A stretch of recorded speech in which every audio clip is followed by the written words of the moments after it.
नमस्कार, मी प्रियंका. माझ्या चॅनलवरती सर्वांचे मनपूर्वक स्वागत करते. तर आजपासून श्रावण महिन्याला सुरुवात झालेली आहे. तर सर्वप्रथम सर्वांना श्रावण महिन्याच्या खूप साऱ्या मनपूर्वक शुभेच्छा. यासाठीच आज आपण गोडाचा पदार्थ बनवत आहोत. तर श्रावण महिन्यामध्ये खूप साऱ्या पूजा केल्या जातात. तर त्यामध्ये आपण हा शिरा जो आहे तो प्रसादासाठी बनवू शकतो. तर याला मूग डाळीचा हलवा बोलतात किंवा मूग डाळीचा शिरा बोलतात. बनवायला 2-3 स्टेप जर याच्या फॉलो केल्या तर हा सोपा जातो. तर चला आपण रेसिपीला सुरुवात करूयात. तर इथं मी सर्व साहित्य जे आहे ते काढून घेतलेलं आहे. तर हे कसं कसं घ्यायचं ते मी तुम्हाला आता सर्वप्रथम डिटेल्समध्ये सांगते. तर इथं आपण मूग डाळीचा हलवा बनवतोय. तर त्यासाठी इथं मी पिवळी मूग डाळ जी आहे ती 1 वाटी घेतलेली आहे. तर या डाळीला आपल्याला 2 वेळेला स्वच्छ पाण्याने धुवून घ्यायचे आणि नंतर ही डाळ आपल्याला 4 तास भिजवून घ्यायची. तर ही डाळ मी पहिलीच इथं 1 वाटी भिजवून स्वच्छ धुवून घेतलेली आहे. भिजल्याच्या नंतरही तिला 2 वेळेला धुवून घ्यायचे, म्हणजे त्याच्यातलं जे पॉलिश असतं, जे सफेद पाणी निघतं त्यामधून, ते सर्व स्वच्छ धुवून निघतं आणि धुवून निथळून ही डाळ मी इथं अशी भिजवून ठेवलेली आहे. तर डाळ आपण 1 वाटी घेतलेली आहे. तर त्यासाठी बाकीचं साहित्य आपण पाहूयात. 1 वाटीला थोडंसं कमी मी इथं साखर घेतलेली आहे. 1 वाटी तूप घेतलेलं आहे. 1 वाटीसाठी 1.25 वाटी हे प्रमाण असतं, पण मला बनवायला येतं म्हणून मी इथं 1 वाटीच घेतलेलं आहे. त्यासोबत आपल्याला पाणी आणि दूध लागणार आहे. तर ते 1.5 वाटी घ्यायचे. जर तुम्ही हे प्रथम म्हणजे पहिल्यांदाच बनवताय तर वाटीने मोजून परफेक्ट माप घ्या. तर आता ही डाळ जी आहे ती आपल्याला मिक्सरमधून वाटून घ्यायची आहे. तर न पाणी घालता शक्य तेवढं तर प्रयत्न करायचा आहे पाणी न वापरण्याचा. तर चमच्याने मिक्स करत करत बंद चालू करत करत मिक्सर ही डाळ आपल्याला छान अशी बारीक वाटून घ्यायची आहे. शक्य तेवढं प्रयत्न करायचा आहे की यामध्ये अख्खी डाळिंबी राहू नये, अशा पद्धतीने ही वाटून घ्यायची आहे. तर आता वाटून घेतले तर आपण शिरा बनवायला सुरुवात करूयात. तर इथं मी कढई गरम केलेली आहे. जडबुडाचीच कढईचा वापर करायचा आहे, कारण हे बनवायला वेळ लागतो, त्यामुळे आपला शिरा करपू शकतो. यासाठी जडबुडाच्या कढईचा वापर आपल्याला करायचा आहे.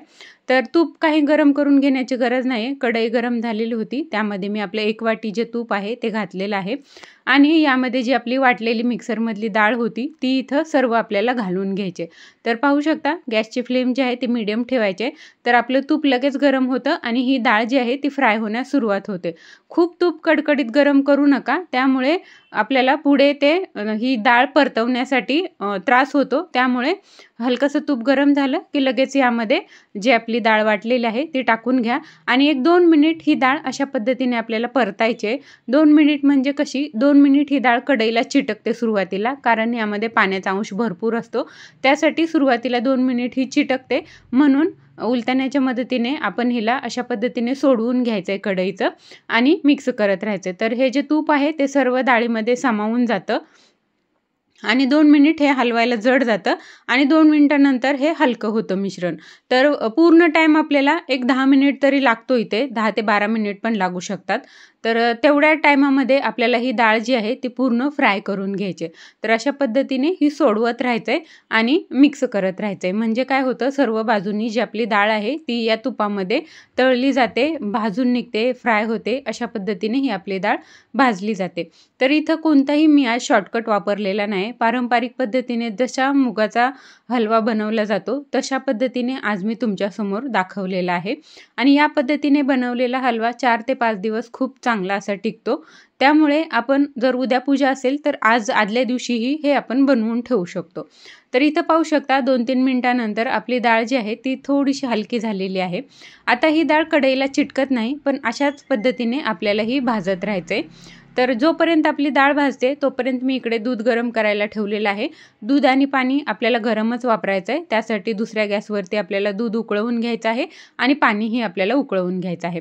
तर एक 4 ते 5 मिनिटानंतर अशा प्रकारे ही डाळ आपली भाजली जाते आणि पाहू शकता एक 10 मिनिटानंतर याचा कलर जो आहे तो बदललेला आहे आणि कढईने पूर्ण डाळ जी आहे ती सोडलेली आहे, म्हणजे आपली डाळ इथं चांगल्या प्रकारे फ्राय झालेली आहे. तर अशा पद्धतीनेच ही डाळ आपल्याला फ्राय करायची.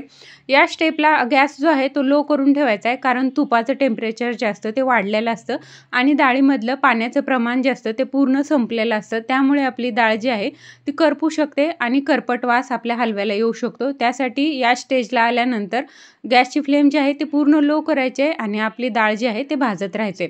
असा गोल्डन ब्राऊन कलर आला पाहिजे आपल्या डाळीला भाजून झाल्याच्या नंतर, तेव्हाच आपल्याला पुढचं काम करायचं आहे. जर डाळ तुमची पिवळी किंवा सफेद दिसत असेल तर पुढचा आपला जो हलवा आहे तो बरोबर होणार नाही. तर या कलरमध्ये आल्याच्या नंतर 1 वाटी जे आहे ते सर्वप्रथम पाणी घालायचं आहे यामध्ये गरम केलेलं. ही स्टेप कधीही लक्षात ठेवायची की पहिल्यांदा यामध्ये पाणी घालायचे. पाणी आणि दूध जे आहे ते वेगळं वेगळं आपल्याला वापरायचं आहे. त्यामुळे कधीही पहिल्यांदा पाणी वापरायचं आहे. त्यामुळे आपलं जे पुढे जे आपल्या हलव्याला तूप सुटतं ती प्रक्रिया आपली सोपी होते. तर पाणी घालून झाल्याच्या नंतर अर्धा मिनिट अशा प्रकारे आपलं हे मिश्रण जे आहे ते हलवून घ्यायचं आहे. म्हणजे यातलं पाणी जे आहे ते हलकंसं कोरडं होतं आणि त्यानंतर यामध्ये 1 वाटी जे आहे ते दूध इथं आपल्याला घालायचं आहे. दूध आणि पाणी आपले दोन्हीही गरमच वापरायचं आहे आपल्याला. तर हे 1 वाटी दूध आणि पाणी जे घातलेलं आहे ते इथं सर्व आपल्याला यामध्ये मिक्स करून घ्यायचं आहे आणि हे हलकंसं कोरडं करून घ्यायचं आहे. हे दूध पाणी आपल्याला 2 स्टेपमध्ये घालायचं आहे. यामुळे आपला जो हलवा आहे तो छान प्रकारे वाफवला जातो, छान शिजला जातो, दाणेदार होतो, मोकळा सुटसुटीत होतो. त्यामुळे एकदमच घालायचं नाही, कारण ते आपल्याला हलवायला मिक्स करायला जड जातं, म्हणून ते 2 स्टेपमध्ये घालायचं कधीही. तर इथं मी दूध आणि पाणी जे आहे ते 1.5 वाटी घेतलेलं आहे. तर तशा प्रकारेच तुम्हीही घ्यायचं आहे. त्यातलं अर्धं सुरुवातीला घालायचं आहे आणि अर्धं नंतर घालायचं आहे. तर इथं पाहू शकतो आपण 1 मिनिटभर हे मी अशा प्रकारे मिक्स करत राहिलेले आहे. तर यातलं दूध आणि पाणी जे आहे ते सर्व आपल्या या डाळीमध्ये सामावलेलं आहे आणि हे कढईला चिटकत नाही आहे. तर हे अशा प्रकारे सुटसुटीत करून घ्यायचं आहे सुरुवातीला आणि नंतर मग जे आपलं राहिलेलं आहे ते दुसऱ्या स्टेपमध्ये आपल्याला नंतर घालायचं आहे. पण सुरुवातीला काय करायचं आहे, जे आपण पहिलं घातलेलं आहे ते आपल्याला अशा प्रकारे 1 ते 1.5 मिनिट जे आहे ते सुकवून घ्यायचं आहे पूर्ण. यातलं पाणी जे आहे, दूध जे आहे ते आटवून घ्यायचं आहे. म्हणजे आपला हलवा जो आहे तो मोकळा होण्यासाठी मदत होते. सर्व जर आपण एकत्रच घातलं तर ते आपल्या हाताला पण हलवायला खूप जड जातं आणि आपण चिडचिड होते आपली आणि आपला हलवा जो आहे तो सुट्टा होत नाही. त्यासाठी अशा पद्धतीने करायचे. सुरुवातीला अर्ध घालायचे आणि राहिलेलं अर्ध जे आहे ते नंतर घालायचे आणि तेही अशा प्रकारेच आटवून घ्यायचे.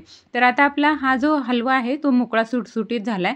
तर जे राहिलेलं पाणी होतं ते यामध्ये मी आता घालून घेतलेलं आहे आणि जे दूध आहे तेही आपल्याला अशाच प्रकारे घालायचं आहे. तर इथं पाहू शकता आता आपला हलवा जो आहे तो पूर्ण पातळ झालेला आहे.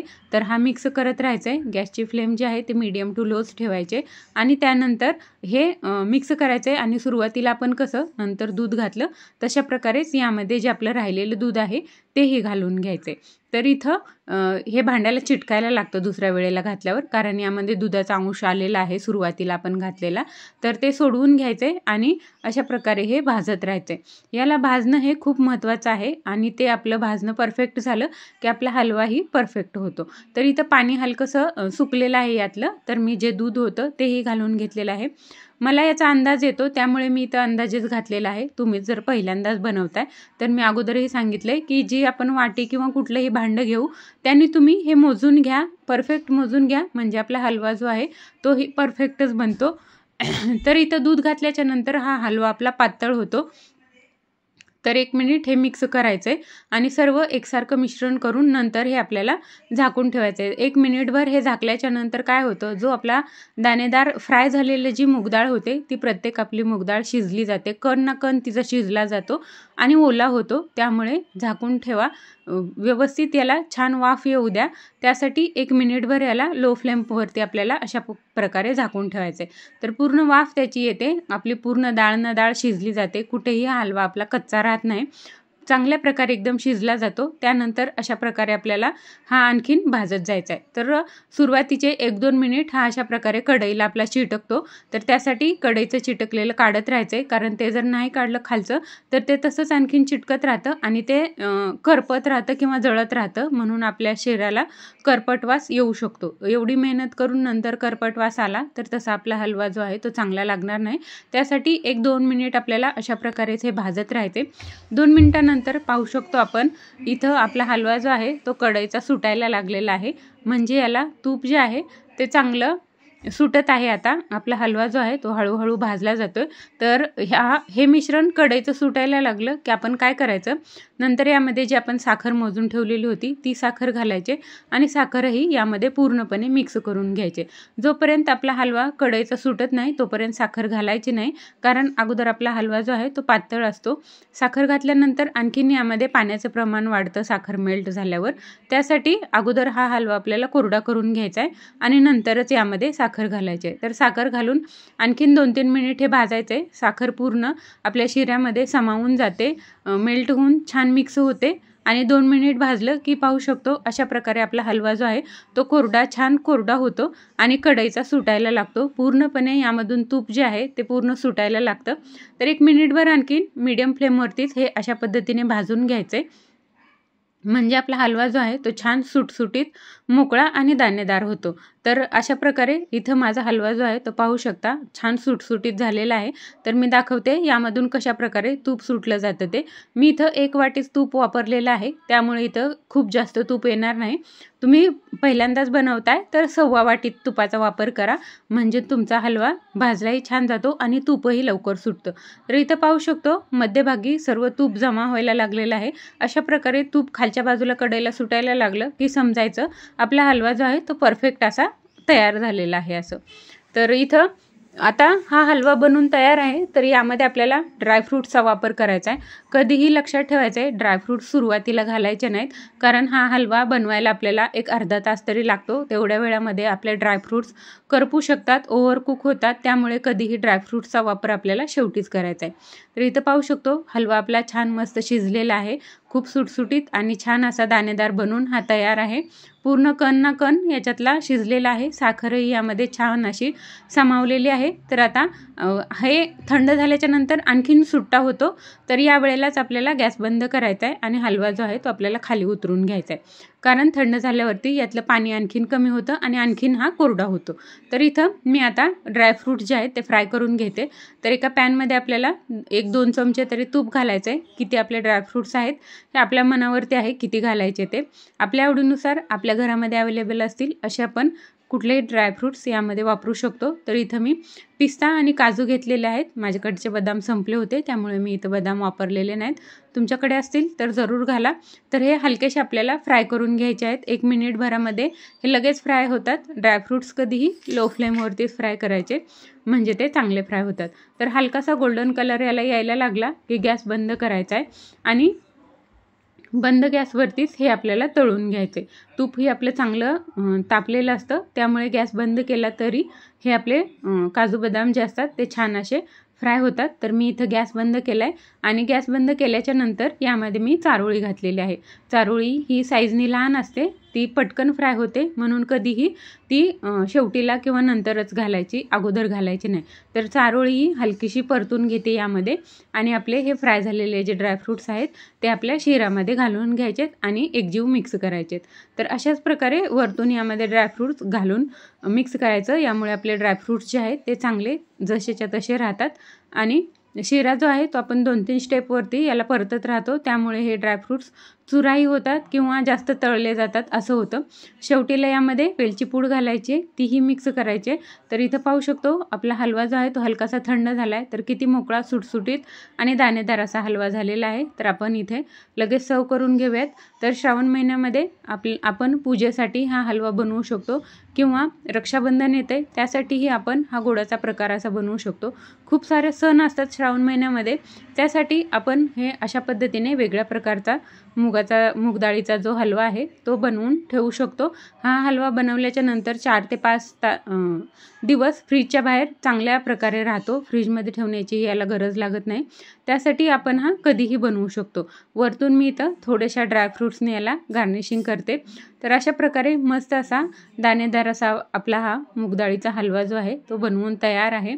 आणि आपण हा हातावर जरी असाच प्रसाद दिला तरी तो चिकट होत नाही किंवा जास्त हात आपला खराब होत नाही, त्यासाठी अशा प्रकारे मी मोकळा सुटसुटीत असा बनवलेला आहे. तर चला, आजची आपली रेसिपी इथं बनवून तयार आहे. कशी वाटली तुम्हाला नक्की सांगा. समजली का नाही तेही मला नक्की कमेंट करा. आणि अशा पद्धतीने एक वेळेला जरूर बनवून पहा. पारंपरिक पद्धतीने कुठलाही शॉर्टकट न वापरता आज आपण ही रेसिपी बनवलेली आहे. तर अशाच प्रकारे हा हलवा खूप छान आणि खूप मस्त तयार होतो. जराही हा चिकट राहत नाही. तर त्यासाठी आज मी ही रेसिपी तुमच्यासाठी बनवलेली आहे. कशी वाटली नक्की कमेंट करा. रेसिपी आवडली असेल तर प्लीज चॅनलला सबस्क्राईब करा. आजचा व्हिडिओ पाहिल्याबद्दल धन्यवाद.